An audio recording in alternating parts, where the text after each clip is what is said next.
Hello' viewers, আজি ৰাতিপুৱাৰ সকলোলৈ মই প্ৰণাম জনালোঁ। মই ডক্টৰ ৰণীধৰ কাকতি মেডিচিটি আদিত্যত যোৱা 2 বছৰ ধৰি প্ৰেক্টিছ কৰি আছোঁ। ইয়াৰ আগতে মই বিভিন্ন জেগাত চাকৰি সূত্ৰে আছিলোঁ আৰু প্ৰেক্টিছো কৰিছিলোঁ প্ৰায় 30-35 বছৰ ধৰি। মেডিচিটি আদিত্য বা মেডিচিটি গ্ৰুপ অসমৰ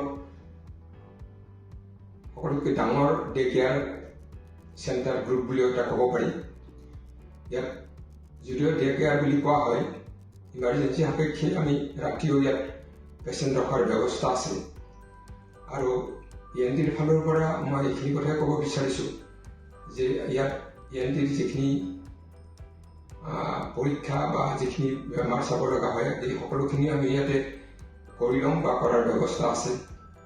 এক্সামিনেশ্যনৰ ফালৰ পৰা বা অপাৰেশ্যনৰ ফালৰ পৰাও, টনচিলৰ অপাৰেশ্যনেই হওক, থাইৰয়ড অপাৰেশ্যনেই হওক, পেৰটিড গ্লেণ্ডৰে হওক বা ইয়াৰ অপাৰেশ্যনেই হওক বা অন্যান্য পলিপেই হওক বা চেপ্টোপ্লাষ্টি হওক, গোটেইখিনি অপাৰেশ্যন ইয়াত কৰি খুব কম দিনৰ ভিতৰতে আমি বা কম সময়ৰ ভিতৰতে ৰাখি আমি পেচেণ্টটো ইয়াৰ পৰা ডিছচাৰ্জ দিয়াৰ ব্যৱস্থা কৰা হয়।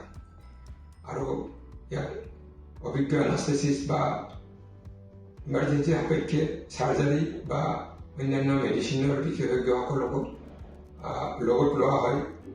বা কেতিয়াবা যদি কিবা অংগ চাৰ্জাৰী কৰিব লগা হয়, তেনেহ'লে হয়তো ভিজিটিং চাৰ্জনছ কিছুমান আহে, তেওঁলোকৰ লগতে সহযোগ কৰি আমি কেঞ্চাৰ অপাৰেশ্যনো ইয়াতে কৰা হয়।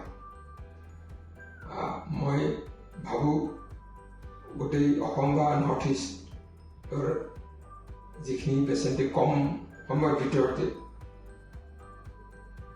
সময় নষ্ট নকৰা কৰি, অযথা টকা পইচা নষ্ট নকৰা কৰি যদি ইয়াত আহি এই সুবিধাখিনি লয়, তেনেহ'লে মই ভাবোঁ ইয়াত এইটো এটা ডাঙৰ উপকাৰ হয় বা সুবিধা হয় সকলোৰে কাৰণে।